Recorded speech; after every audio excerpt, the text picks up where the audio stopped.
Kumusta kayong lahat? Ako si Joy.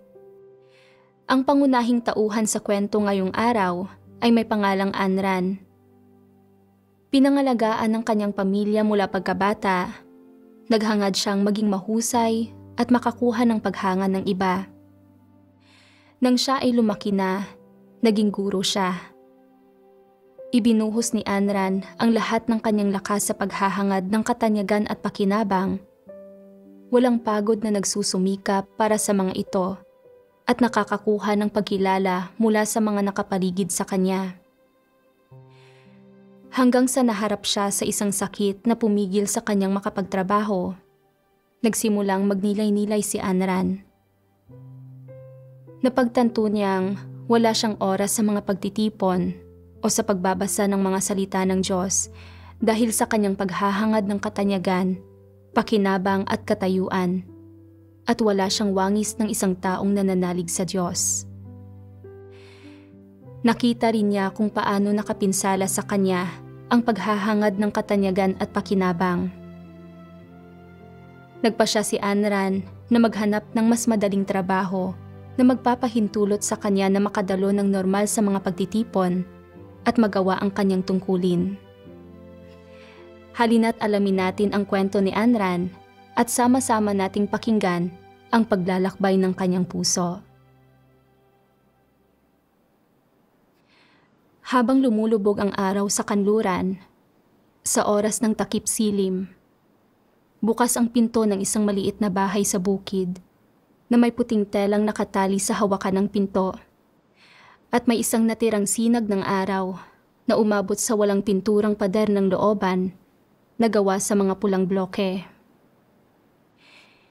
Isang kabaong ang nasa gitna ng bulwagan.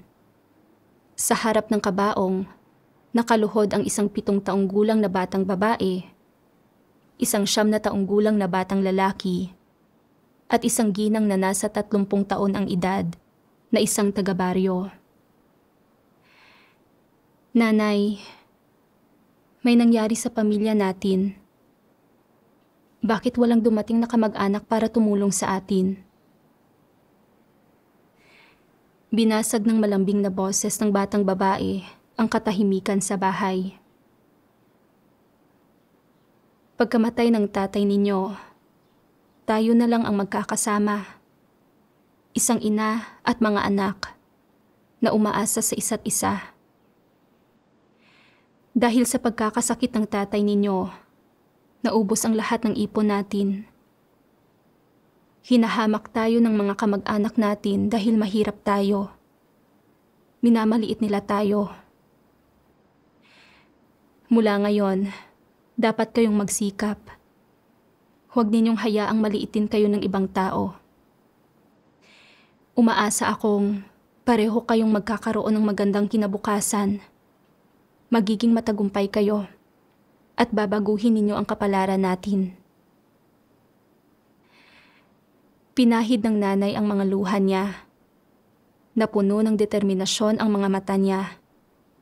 At habang nakatingin sa 2 batang anak, taimtim siyang nagsalita. Ang 7 taong gulang na batang ito ay si Anran. Malalim na tumatak sa puso ni Anran ang eksenang ito mula sa kabataan niya. Mula pagkabata, alam ni Anran na dapat siyang maging masipag. Ang magsikap na maging mahusay at makuha ang paghanga ng ibang tao ang layunin niya sa buhay. Lalong sinipagan ni Anran sa paaralan, sa paniniwala niya na sa masipag na pag-aaral niya lang makakamit ang magandang kinabukasan. Noong nasa elementarya siya, halos palaging kasama si Anran sa 3 pinakamagagaling sa klase niya. Sa edad na 13, nasa junior high school si Anran nang ibahagi ng kapitbahay nila sa nanay niya ang ebanghelyo ng makapangyarihang Diyos sa mga huling araw. Nang araw na iyon, sinamahan ni Anran ang nanay niya na manood ng video tungkol sa paunang paglikha ng Diyos. Mula noong araw na iyon, nalaman ni Anran na nilikha ng Diyos ang mga tao na may kataas-taasang kapangyarihan sa langit at lupa at sa lahat ng bagay na gumagabay at nangangalaga sa buong sangkatauhan. Sumaya si Anran. Napakabuti ng Diyos.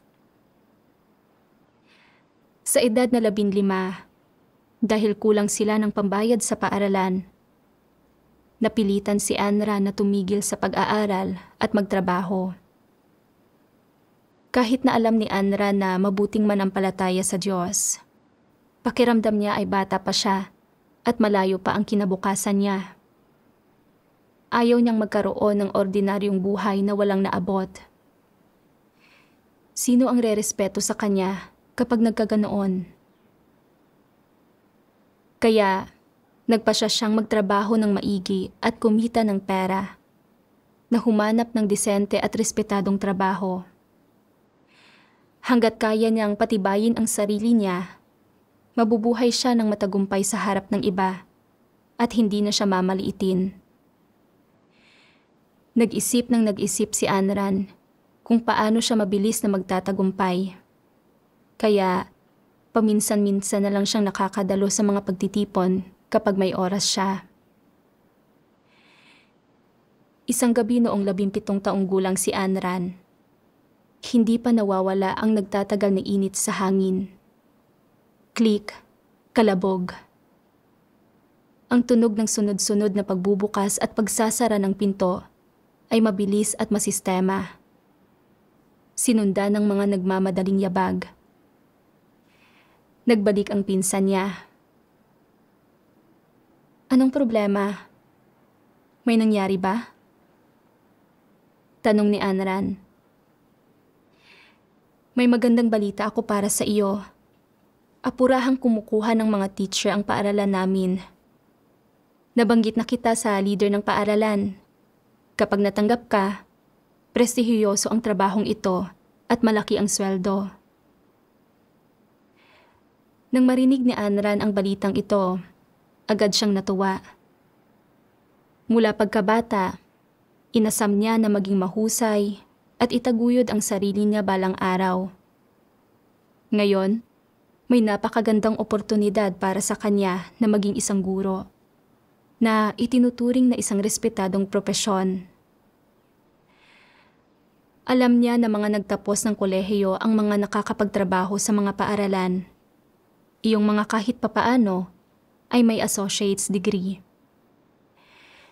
Kung wala ang tulong ng pinsan niya, paano siya magkakaroon ng pagkakataong makapagtrabaho sa isang paaralan? Sa kalaunan, pwede siyang kumuha ng eksamen para maging kwalipikado sa pagtuturo at maging isang formal na guro. Pagkatapos, pwede na niyang maabot ang katanyagan at kapakinabangan, hindi ba? Kapag dumating ang araw na iyon, wala nang mangmamaliit sa kanya. Sa pag-iisip niya nito, walang pag-aatubiling pumayag si Anran. Habang lumalakad siya palabas ng bahay ng pinsan niya, naging balisa si Anran.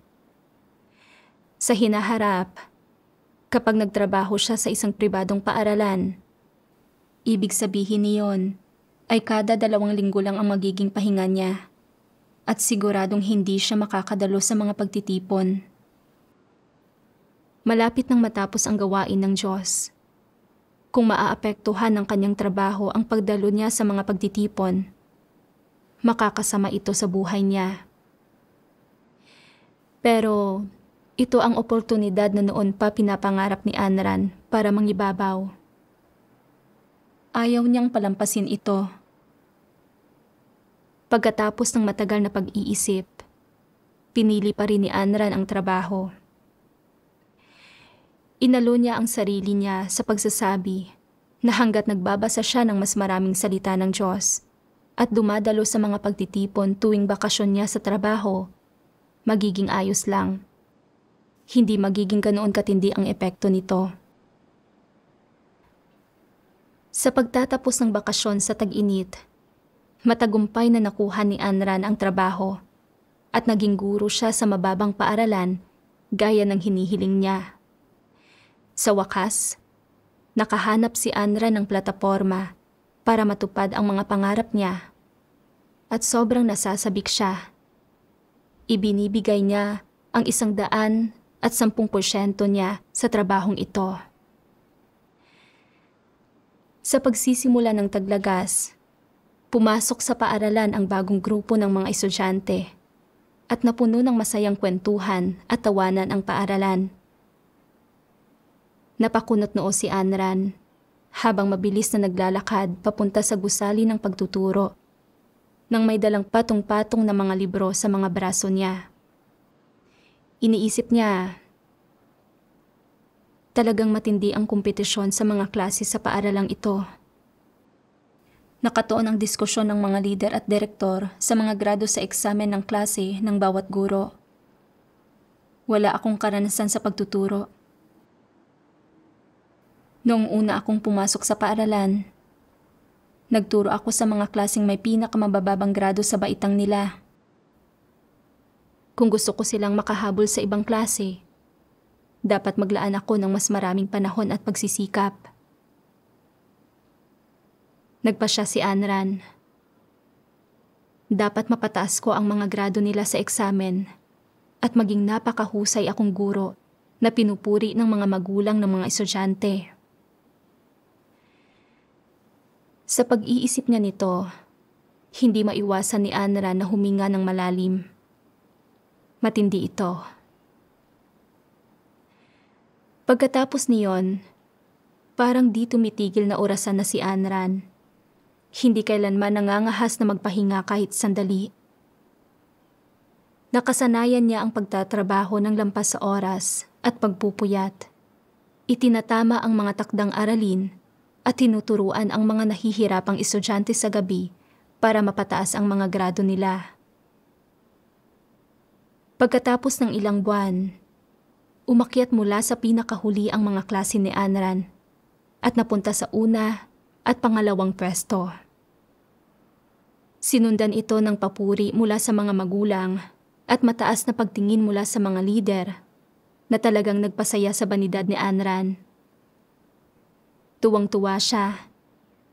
Naglalakad siya ng taas noo at nagmamalaki siya nang makatagpo niya ang mga tao mula sa baryo niya. Naniwala siya na sulit ang lahat ng pagsisikap niya, gaano man ito kahirap at nakakapagod. Gayunpaman, sa kabila ng kanyang makinang na panlabas, siya lamang ang nakakaalam sa walang patid na pait at paghihirap na pinagdaanan niya. Sinabi ko sa iyo ng maraming beses, bakit hindi ka lumipat sa isang trabaho na hindi gaanong abala? Tingnan mo ang sarili mo. Nabawasan ka na ng mahigit 5 kilo sa loob lang ng 1.5 taon. Palagi kang umiinom ng gamot at nagpapaineksyon. At pinapagod mo ang sarili mo sa kakatrabaho. Sinusubukan mo bang patayin ang sarili mo? Paano ka mananalig sa Diyos kung hindi ka man lang makadalo sa mga pagtitipon? Mauunawaan mo pa ba ang katotohanan at maliligtas ka pa ba kung ganito? Umupo ang nanay ni Anran sa tabi ng kama niya. Puno ng awa ang mga mata nito. Pinapagalitan si Anran. Nanay, alam kong masyadong abala ang trabahong ito at wala ng panahon para sa mga pagtitipon. Pero, bago pa siya matapos magsalita, sumakit ang lalamunan ni Anran. Humarap ang nanay niya at nag-abot ng baso ng tubig kay Anran. Pagkaalis ng nanay niya, inalala ni Anran ang nakaraang taon. Ang lantarang kompetisyon at tagong paghihirap sa gitna ng mga kasamahan. Ang madalas na pagpupuyat at ang bigat ng trabaho ay naging dahilan para mahirapang makatulog si Anran. Madalas siyang binabagabag ng mga bangungot sa oras na magawa niyang makatulog. Partikular na naging mahina ang resistensya niya at halos araw-araw na siyang umiinom ng gamot. Dahil sa mabigat na trabaho bawat araw, wala nang natitirang panahon o lakas si Anran para lumapit sa Diyos. Pakiramdam niya ay isa siyang makinang hindi kailanman tumitigil sa pagtakbo, na walang alam na anumang bagay maliban sa trabaho. Minsan naisip niya, dapat ba akong magpalit ng trabaho? Talagang nakakaapekto sa buhay pagpasok ko ang pagpapatuloy ko ng ganito. Pero kung magbibitiw ako sa trabaho, hindi ba't ganap na mawawasak ang habang buhay kong pangarap na mamukod tangi? Makakahanap pa ba uli ako ng ganito kagandang oportunidad? Ang mga humahangang tingin ng mga kamag-anak at kaibigan at ang mga papuri mula sa mga magulang ng mga estudyante at mga lider sa paaralan, ang lahat ng ito ang mga inaasam ni Anran. Gaya nga ng kasabihan, naisip niya, dapat may lakas ng loob ang mga tao na ipaglaban ang dignidad nila. Nabubuhay ang mga tao para patunayan ang mga sarili nila at umani ng respeto, hindi ba? Ano ang katuturan ng buhay kung magiging karaniwan ka lang buong buhay mo? Bumangon si Anran at bumalik sa mesa niya. Kinuha niya ang panulat niya para ipagpatuloy ang paggawa ng mga lesson plan niya. Nakapagpasya na siya. Hindi niya tatalikuran ang trabahong ito. Hanggat ginagamit niya ng mabuti ang mga bakasyon niya sa trabaho para kumain at uminom ng salita ng Diyos at dumalo sa mas maraming pagtitipon, magiging pareho lang iyon. Noong 2011 na pista ng Tagsibol, habang naglilinis ng bahay kasama ang nanay niya, biglang naramdaman ni Anran na hindi niya maitaas ang kanang braso niya at hindi siya nangahas na yumuko. Noong sinubukan niyang yumuko, may narinig siyang lagitik. Natakot at nalito si Anran. May frozen shoulder at cervical spondylosis ka. Parehong nakukuha ang mga iyan sa pagtatrabaho. Kung hindi ka agad na magsisimula ng pagpapagamot, baka hindi na magamot ang mga iyan. Hindi talaga maayos ang kondisyon ng katawan mo. Kailangang simulan mo na agad ang pagpapagamot. Seryosong payo kay Anran ng doktor sa ospital. Pagkatapos niyang marinig ang mga salita ng doktor, takot na takot si Anran. 19 na taong gulang lang ako. Kakasimula pa lang ng buhay ko at marami pang pangarap ang kailangan kong tuparin. Kung lalala ang frozen shoulder at cervical spondylosis ko, paano ako makakaraos sa mga darating na araw? Makakapunta pa ba ako sa klase at makakapagtrabaho ng normal? Iniisip pa lang niyang pwedeng mawasak ang pinapangarap niyang tagumpay. Nadama talaga ni Anran na ayaw niya iyon at hindi niya maiwasang magreklamo. Bakit ba napakapait ng buhay ko? Bakit hindi ko matupad ang mga hiling ko? Nakatakda ba akong maliitin buong buhay ko? Hindi niya maiwasang umiyak. Madilim ang kalangitan na para bang uulan ng niyebe. Umihip ang malamig na hangin. Pinanginig ang mga tao na para bang nahulog sila sa isang bodega ng yelo. Namaluktot si Anran sa kama niya. Puno ng kabiguan ang mukha niya.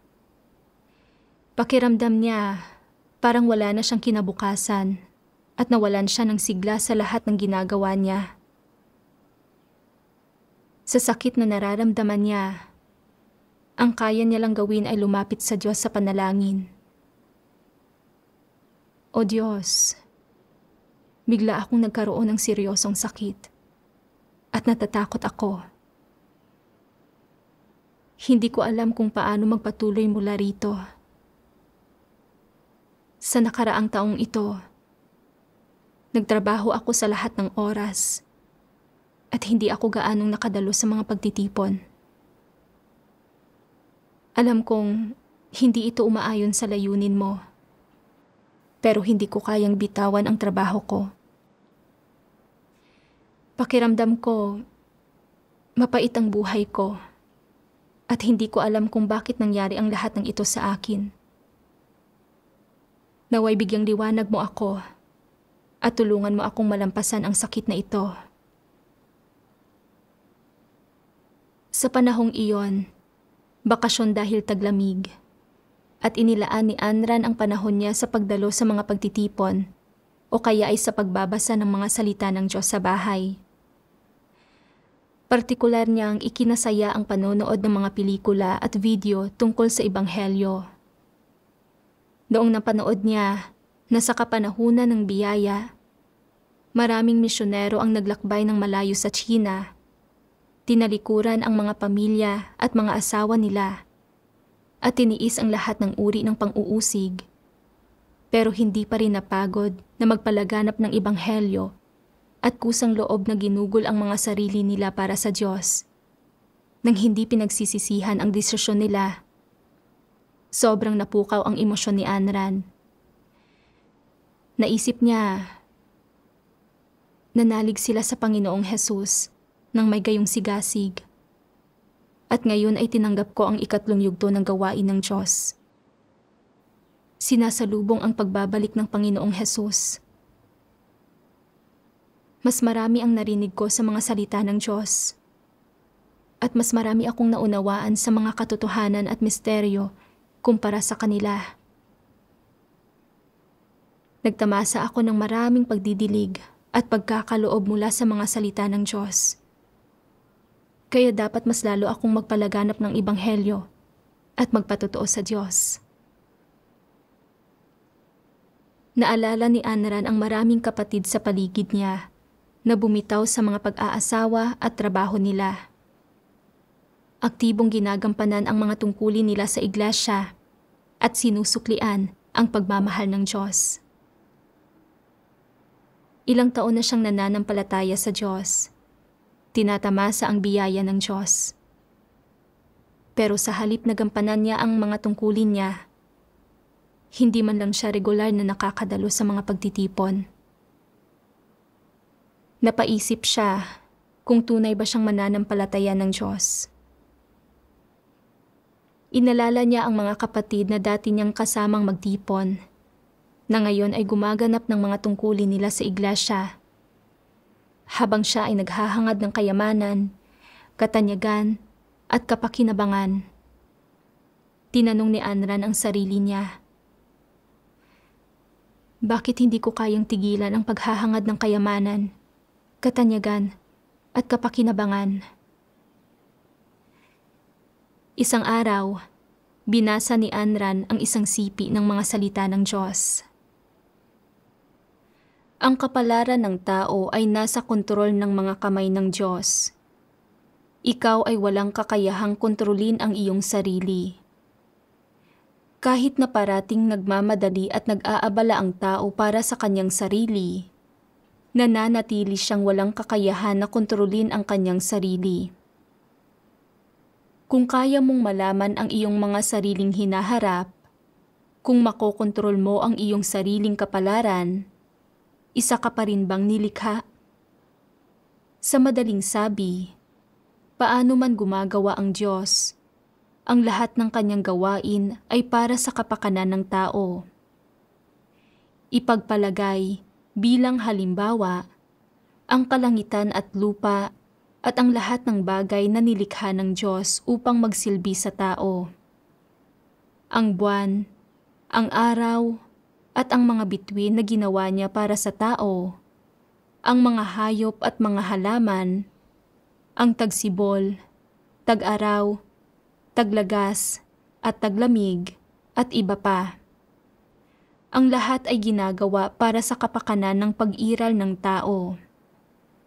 At kaya, paano niya man kinakastigo at hinahatulan ang tao, ang lahat ng ito ay para sa kapakanan ng kaligtasan ng tao.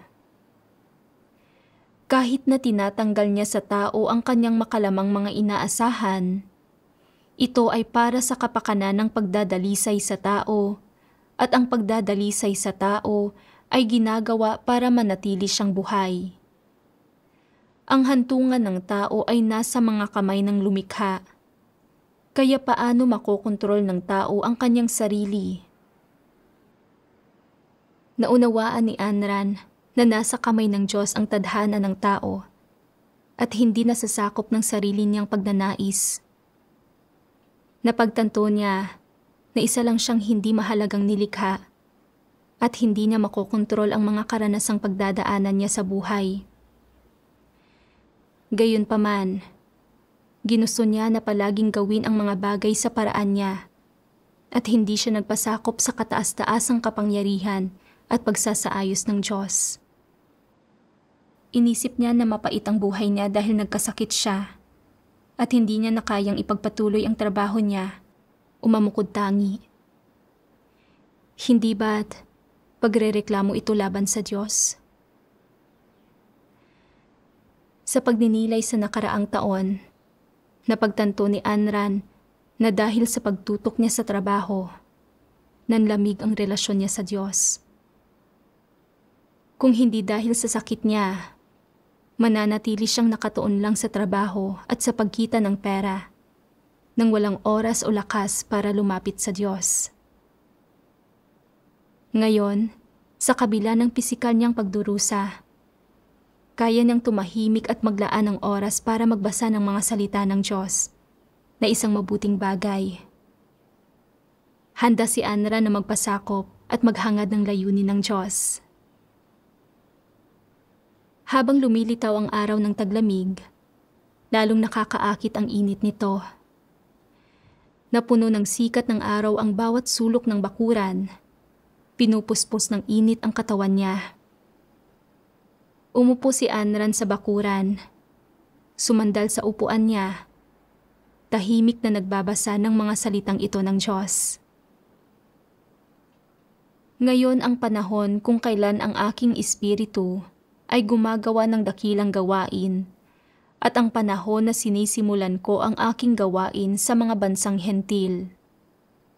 Higit pa riyan, ito ang panahon na pinagbubukod-bukod ko ang lahat ng nilalang, inilalagay ang bawat isa sa kanya-kanyang kaukulang uri, upang ang aking gawain ay maaaring magpatuloy ng mas mabilis at mas mabisa.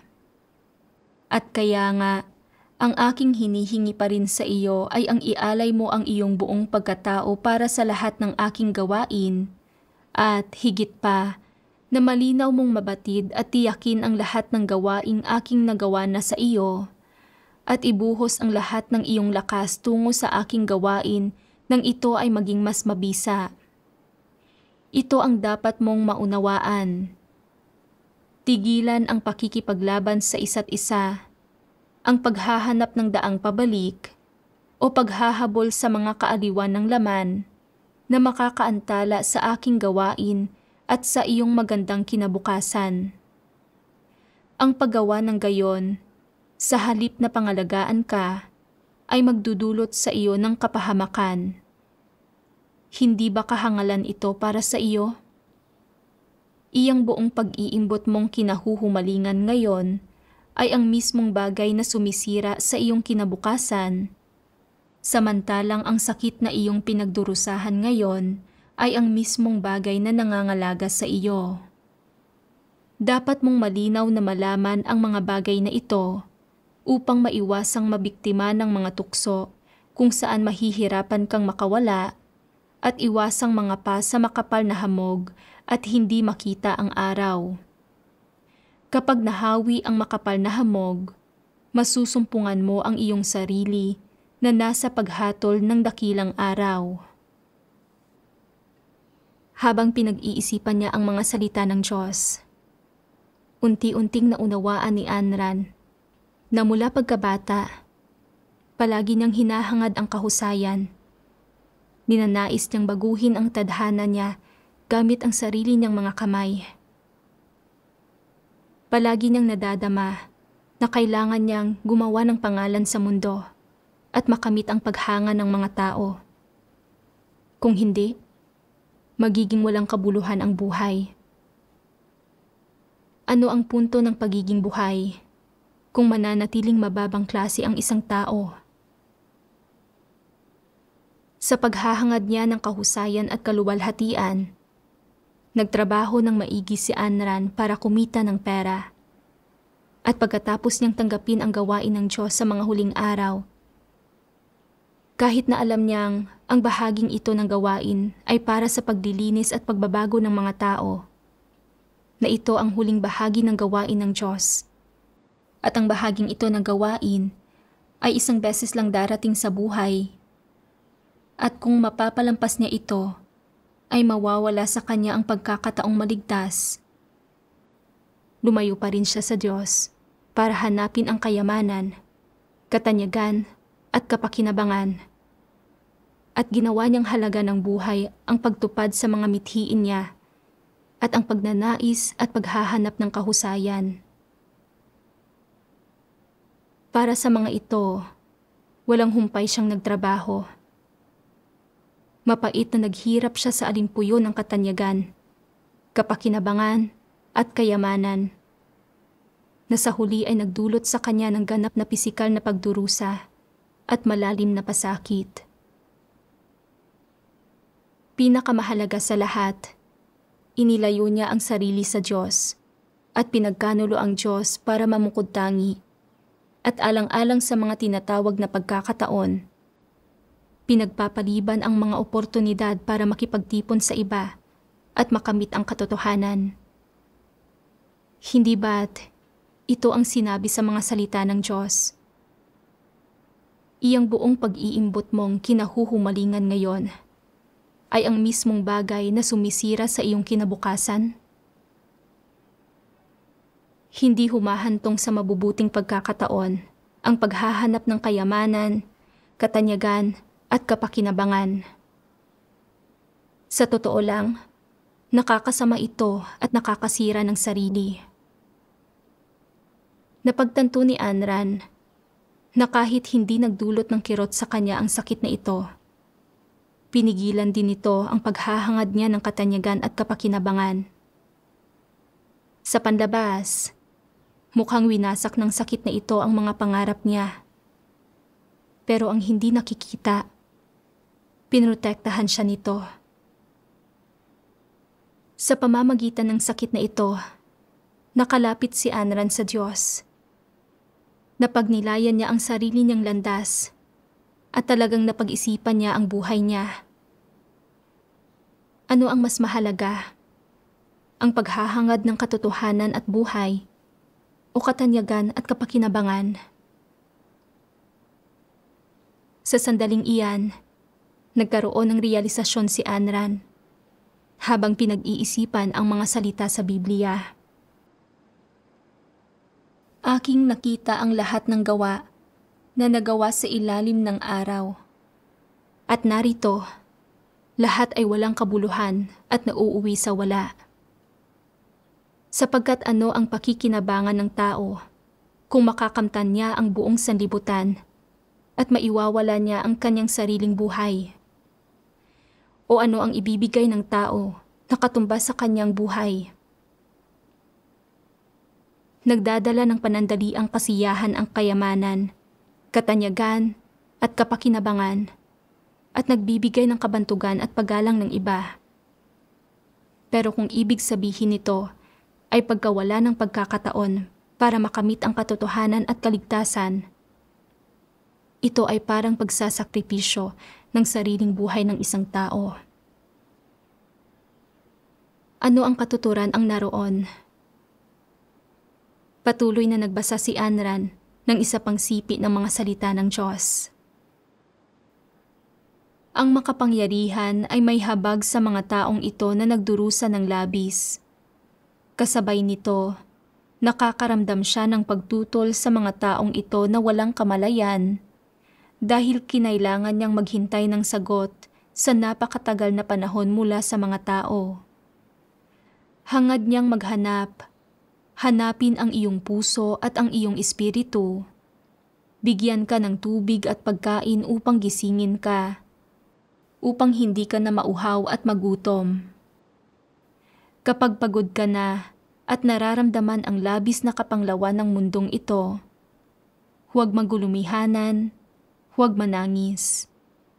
Tatanggapin ng makapangyarihang Diyos, ang tagapagbantay, ang iyong pagdating anumang oras. Siya ay lagi sa iyong tabi upang bantayan ka, naghihintay sa iyong pagbabalik. Hinihintay niya ang araw na biglang babalik ang iyong alaala, na matatanto mo na ikaw ay nagmula sa Diyos, at minsay nawalan ka ng direksyon, at minsay nawalan ka ng malay sa daan, at minsay nagkaroon ng ama, at na iyong matatanto, bukod pa riyan, na ang makapangyarihan sa lahat ay laging nagbabantay, naghihintay ng napakatagal na panahon sa iyong pagbabalik. Noon pa man ay binabantayan ka at lubhang umaasam, naghihintay ng tugon na walang kasagutan. Ang kanyang pagmamasid at paghihintay ay hindi matutumbasan, at ang mga ito ay para sa kapakanan ng puso at espiritu ng tao. Marahil ang pagmamasid at paghihintay na ito ay walang tiyak na katapusan, at marahil ang mga ito ay malapit ng magwakas. Ngunit dapat mong malaman kung saan talaga naroroon ang iyong puso at espiritu sa mismong sandaling ito. Nakikita niyang paulit-ulit na tinatawag ng mga salita ng Diyos ang sangkatauhan. Talagang naantig ang puso ni Anran. Pinalabo ng luha ang paningin niya. Nagbuntong hininga siya sa loob-loob niya. Palaging naghihintay ang Diyos sa pagbabalik ko. Hindi kailanman sumusuko sa pagliligtas sa akin. Napagtanto ni Anran na matagal niya nang narinig ang boses ng Diyos at nakapagbasa ng marami sa mga salita ng Diyos. Alam niya na ang Diyos, sa mga huling araw, ay nagkatawang tao para personal na iligtas ang sangkatauhan. Isa itong napakadalang na pagkakataon. Pero naging masyado siyang mapagmatigas at manhid sa puso niya. Itinuon niya ang kanyang isip, lakas, at oras sa pagtatrabaho para sa pera. Hinahangad ang paghanga ng iba. Pinaghihirapan na pataasin ang sarili niya. Kung ipagpapatuloy niya ang landas na ito, papagurin lang niya ang kanyang sarili at ganap siyang magiging sakripisyong biktima ng katanyagan at kapakinabangan. Hindi nakakakuha ng mabubuting pagkakataon at sa huli ay mangwawasak sa sarili niya. Sa sandaling iyon, talagang naantig si Anran. Puno ng luha ang mga mata niya. Kinilala niya na pagmamahal at pagliligtas ang lahat ng bagay na ibinigay sa kanya ng Diyos. Natinugon niya ng pagtanggi, pag-iwas, at paglaban. Nadama niyang may utang siya sa Diyos.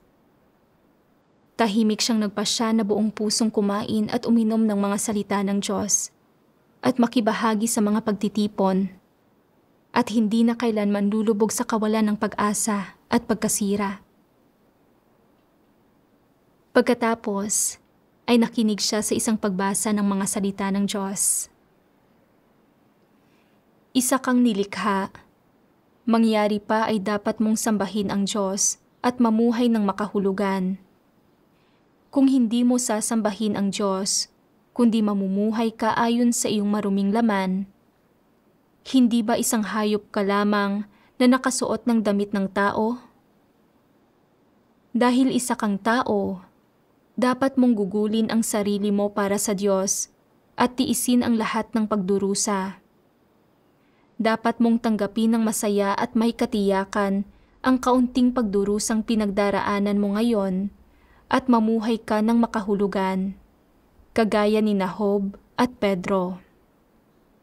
Sa mundong ito, isinusuot ng tao ang damit ng dyablo, kinakain ang pagkaing nagmumula sa dyablo, at gumagawa at naglilingkod sa ilalim ng impluwensya ng dyablo, ganap na natatapakan sa karumihan nito. Kung hindi mo nauunawaan ang kahulugan ng buhay o natatamo ang tunay na daan, ano ang kabuluhan sa pamumuhay ng ganito? Kayo ay mga taong patuloy na naghahanap sa tamang landas, yaong mga naghahangad ng paglago. Kayo ay mga taong naninindigan sa bansa ng malaking pulang dragon, yaong mga tinatawag na matuwid ng Diyos. Hindi ba iyon ang pinakamakahulugang buhay? Sa pakikinig sa mga salita ng Diyos, natagpuan ni Anran ang tamang layunin sa buhay. Naramdaman niya na lubusan siyang lumaya at naging kalmado. Pinag-isipan niya ang lahat ng mga taong nabuhay siya para sa katanyagan at kapakinabangan. Pinahirapan ng matindi ang sarili niya dahil sa pagnanais niyang mamukod-tangi. Pinasan ang stress, sakit at pait. Sa huli, humarap sa pagkasira kasama ni Satanas. Lahat ng ito ay dahil sa pamumuhay ayon sa maling pananaw sa buhay. Ngayon, naunawaan ni Anran na ang kayamanan, katayuan, katanyagan at kapakinabangan ay mga bagay na walang halaga. Bilang isang nilikha, ang pamumuhay para italaga ang sariling buhay sa Diyos, paghahangad sa katotohanan at pagkilala sa Diyos ang pinakamakabuluhang pag-iral. Kung buong puso siyang maghahangad ng katotohanan habang nasa gawain ng Diyos, iwinawaksi ang kanyang tiwaling disposisyon. Sa kalaunan, maaari siyang maging isang taong sinang-ayunan ng Diyos. Kahit na wala siyang matanggap na pagkilala mula sa mga tao sa habang buhay niya, ang pagsang-ayon ng Diyos ang magiging pinakamataas na karangalan. Sa pag-iisip sa napakaraming kapatid, may ilang nagtapos sa universidad, ilang nagpapatakbo ng mga negosyo ng pamilya, nakakayaning tumalikod sa sarili nilang katanyagan at kapakinabangan para gampanan ang kanilang mga tungkulin. Ano ang mayroon doon na hindi mabitawan ng isang gaya niyang hamak na guro? Isinara ni Anran ang aklat niya ng mga salita ng Diyos. Lumuhod siya at nanalangin. O Diyos, naging mapaghimagsik ako. Nabuhay ako ng naghahangad ng kayamanan, katanyagan at kapakinabangan. Hindi taos-pusong lumalapit sa iyo. Ngayon nagising ako at napagtanto ko na hindi sulit ang paghahandog ng buhay ko para sa katanyagan, kapakinabangan at kayamanan. O Diyos, salamat sa hindi pagsuko sa pagliligtas sa akin. Palagi mong hinihintay ang pagbabalik ko. Handa ako mula ngayon na pagtuunan ang pagkain at pag-inom ng mga salita mo, makibahagi sa mas maraming pagtitipon at gawin ang mga tungkulin ko. Ayoko nang maloko at mapinsala ni Satanas. Pagkatapos manalangin, nakaramdam si Anran ng katatagan sa puso niya. Sa mga sumunod na araw, masipag siyang kumain at uminom ng mga salita ng Diyos araw-araw at dumalo sa mas maraming pagtitipon. Hindi naglaon pagkatapos ng pista ng tagsibol. Biglang tumawag sa kanya ang isang kaklase niya na matagal na niyang hindi nakakausap. Inalok nito sa kanya ang isang posisyon para magtrabaho sa after-school program ng syudad, kung saan magtuturo siya sa mga estudyante sa oras lang ng pagkain nila. Kahit na mas maliit ang bayad sa trabahong ito at walang dalang pagkilala o paghanga, natuwa si Anran na mayroon siyang mas maraming panahon para kumain at uminom ng mga salita ng Diyos at gumanap ng mga tungkulin niya. Sa isa pang linggo ng umaga, habang naglalakad si Anran pauwi, habang mabilis na naglalakad ang ibang parot parito sa daan, binagalan niya ang paglalakad. Nalilito ang isip niya. Noong nakaraang araw, ay nakatanggap siya ng tawag galing sa pinsan niya na pinipilit siyang bumalik sa pagtatrabaho sa paaralan. Pareho din ang ipinipilit ng mga kamag-anak niya. Pinag-isipan ni Anran. Bumuti na siya sa sakit niya at bata pa siya. Bakit hindi niya ito subukan muli? Kung bumalik siya sa paaralan, susunod ang paggalang at paghanga ng ibang tao. Habang dumaraan ang hangin, naalala ni Anran ang mapapait na araw sa paaralan. Ngayon, sa wakas nagawa na niyang makalabas at kaya niya nang dumalo ng normal sa mga pagtitipon, kumain at uminom ng mga salita ng Diyos at gampanan ang mga tungkulin niya. Kung babalik siya sa trabaho sa paaralan, hindi ba't nananawagan ito ng mga di kinakailangang paghihirap? Pagkaisip nito, kinuha ni Anran ang telepono niya at nagpadala ng mensahe sa pinsan niya. Magalang na tumatanggi. Beep.